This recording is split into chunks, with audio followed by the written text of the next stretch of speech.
Hanya RM25.92. Korang boleh main tempat yang cantik macam ni. Jom aku tunjuk dekat korang. Ini dia Eagle Eye yang terletak di Monkey Canopy, Sungai Long Ceras. Tempat yang sangat cantik untuk korang nak beriadah santai.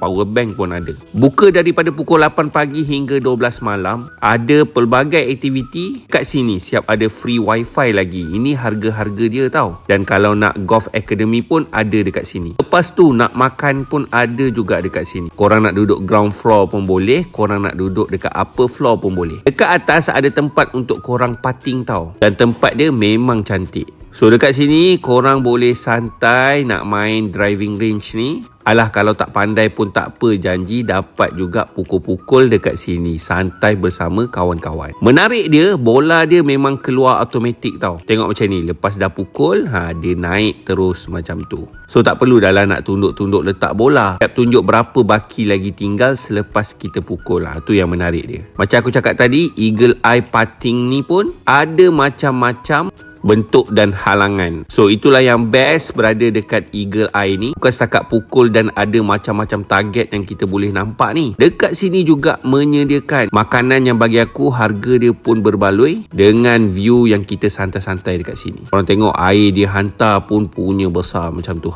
Serius, makanan kat sini, minuman dia kau memang sedap sambil kita santai bersama kawan. Chicken chop ni korang memang kena try. Memang sedap weh, serius cakap. So, korang boleh bagi tahu kawan-kawan nak santai dekat mana ni. Datang ke Eagle Eye dekat Monkey Canopy ni. Macam biasa ada juga rule regulation yang kita kena follow. Toilet pun bersih macam ni. Luas pun luas. Jadi, fasiliti semua terbaik. Save video ni dan share dekat kawan korang.